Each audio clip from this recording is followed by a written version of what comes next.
जय हिंद फ्रेंड्स, कैसे हैं आप लोग। आई होप कि आप लोग अच्छे होंगे। तो चलिए, आज का टॉपिक जो है बहुत ही शानदार है। जैसा कि आप लोग ने पिछले वीडियो में देखा था, अल्फ़ाबेट क्या होता है, लेटर क्या होता है।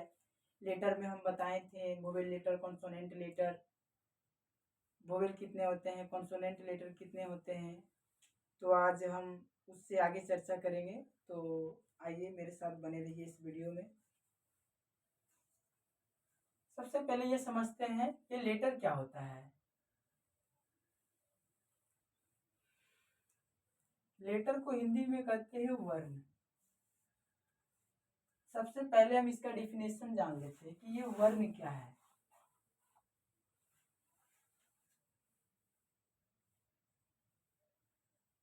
शब्दों की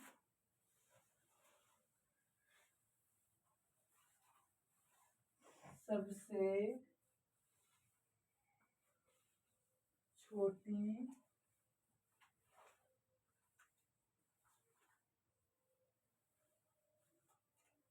इकाई को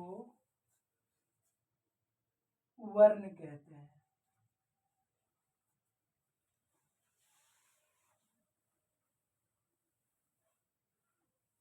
इंग्लिश में इसका डिफिनेशन बोला जाए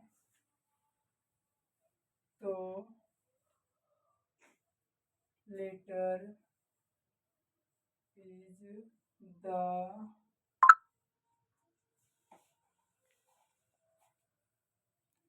स्मॉलेस्ट यूनिट ऑफ वर्ड।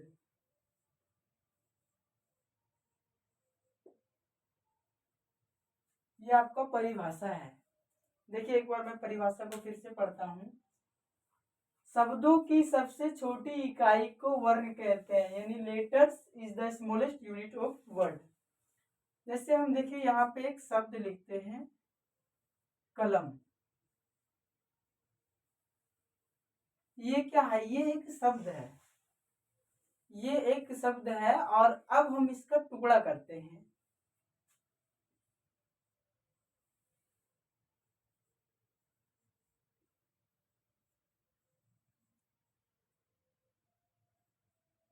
अब देखिए, मैंने इसका टुकड़ा किया तो क प्लस ल प्लस म, ये तीनों ही मिला करके बन गया कमल।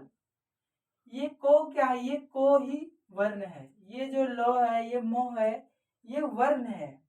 इसीलिए तो इसका परिभाषा देखिए, यहीं से परिभाषा इसका तैयार किया गया है कि शब्दों की सबसे छोटी इकाई को वर्ण कहते हैं। ये कमल एक शब्द था, लेकिन मैंने इसका टुकड़ा किया, तब ये अब वर्ण बन गया। अब इसे हम शब्द नहीं कह सकते। ये क एक वर्ण बन गया, ये लो भी एक वर्ण बन गया और ये मो भी एक वर्ण बन गया।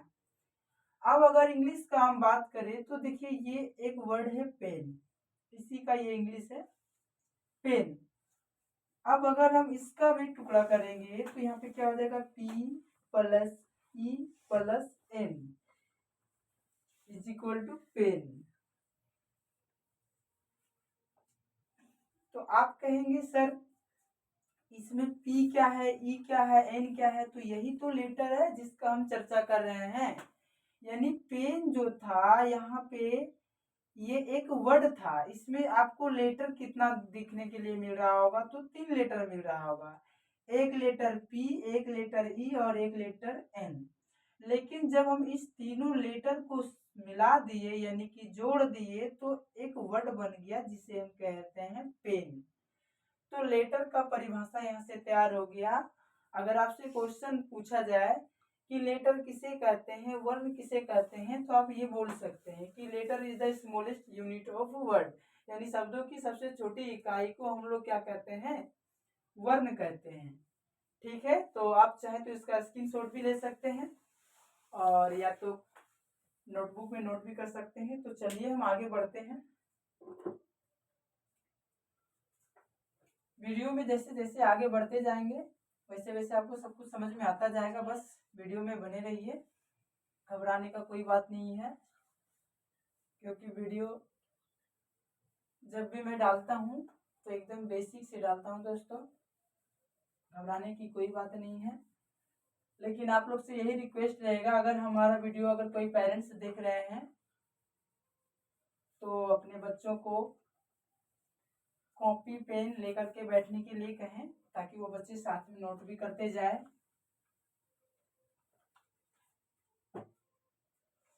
लेटर के बाद देखिए होता है वर्ड।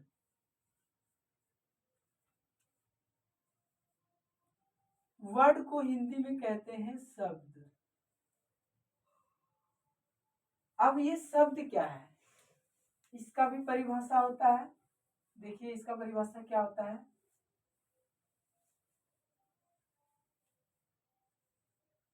जब दो या दो से अधिक वर्ण, इंग्लिश में लेटर, आपस में मिलते हैं, आपस में मिलते हैं, जिसका कुछ न कुछ अर्थ होता है, कुछ न कुछ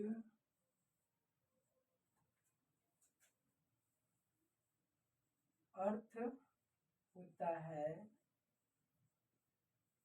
उसे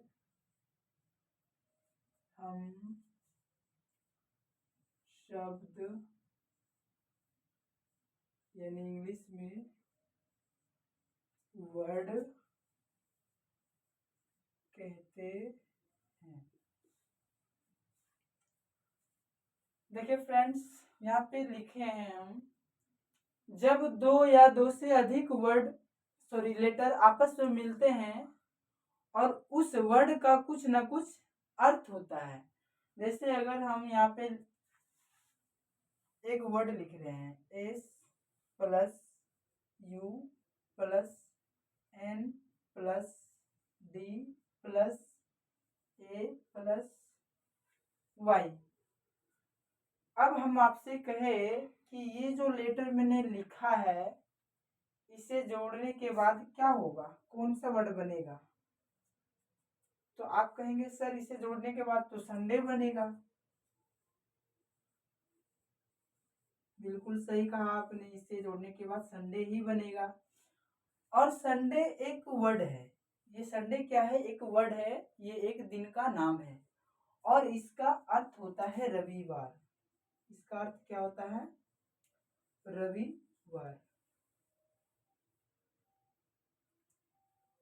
देखिए मैंने पहले ही परिभाषा में लिखा है कि जब दो या दो से अधिक वर्ण आपस में मिलते हैं और जिसका कुछ ना कुछ अर्थ होता है, यानी वर्ड होने का मतलब ही है कि अगर वर्ड है तो उसका कुछ ना कुछ अर्थ होगा। तो यहाँ पे ये जो मैंने वर्ड लिखा, तो इसका अर्थ क्या है? रविवार। रविवार क्या होता है? तो ये सप्ताह के सबसे अंतिम दिन का नाम होता है रविवार।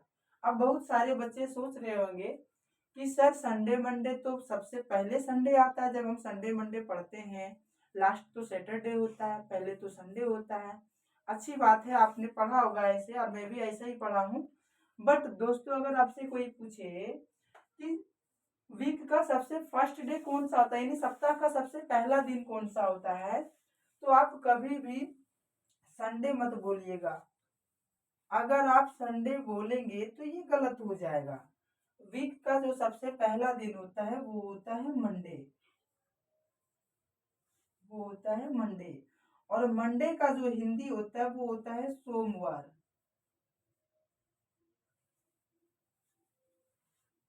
आप देखे होंगे कि आप विद्यालय पढ़ाई करने के लिए जाते हैं तो आपका विद्यालय मंडे को ओपन होता है, यानी सोमवार को स्कूल खुलती है और सोमवार से सोमवार, मंगलवार, बुधवार, बृहस्पतिवार, शुक्रवार और शनिवार तक पढ़ाई होती है और फिर रविवार को छुट्टी मिल जाती है। ऐसा क्यों? क्योंकि संडे सबसे लास्ट दिन है, एक दिन बच्चे के इंटरटेनमेंट के लिए छुट्टी रहता है और किसी दिन हम ये भी बताएंगे कि संडे की छुट्टी कब से की गई। तो ये जीके का टॉपिक है। अभी हम इंग्लिश पढ़े तो इंग्लिश पे चर्चा करेंगे। इसलिए आप कभी भी संडे को पहला दिन मत बोलिएगा। ये संडे जो है सबसे अंतिम दिन होता है। सप्ताह का सबसे पहला दिन जो होता है वो मंडे होता है, सबसे अंतिम दिन होता है संडे। हालांकि पढ़ाई के हिसाब से थोड़ा पढ़ने में मेचेबल लगे वर्ड, इसीलिए संडे को पहले रखा गया ताकि पढ़ने में संडे मंडे थोड़ा सा सुनने में कंफर्टेबल फील होता है। तो चलिए आगे बढ़ते हैं। तो आप लोगों को वर्ड समझ में आ गया होगा कि वर्ड क्या होता है। यानी वर्ड का मतलब ही होता है कि अगर वो चीज वर्ड है तो उसका कुछ ना कुछ अर्थ होगा। जैसे कि देखिए हम यहाँ पे एक वर्ड लिखते हैं।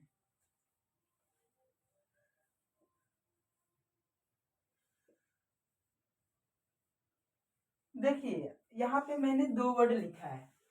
अगर हम आपसे कहे कि ये क्या है बताइए, और ये क्या है, और ये दोनों का अर्थ क्या है बताइए, तो आप एक वर्ड तो समझ रहे होंगे कि सर ये IN के इंक है, और इंक का मतलब होता है सर स्याही। इंक का मतलब होता है सर स्याही। आसानी से आप बता दिए क्यों, क्योंकि ये वर्ड आपको पहले से पता है और कई बार सुना भी है। हम लोग पेन में भी इंक डालते हैं, मार्कर में भी इंक डालते हैं। तो इंक का मतलब होता है स्याही। लेकिन KIN ये वर्ड आपने नहीं सुना, और नहीं सुना इसका मतलब क्या है, इसका कुछ भी अर्थ नहीं है। जबकि हमारा वर्ड का परिभाषा क्या है कि जो वर्ड होगा उसका कुछ ना कुछ अर्थ होगा, तभी वो वर्ड कहलाने के लायक होगा।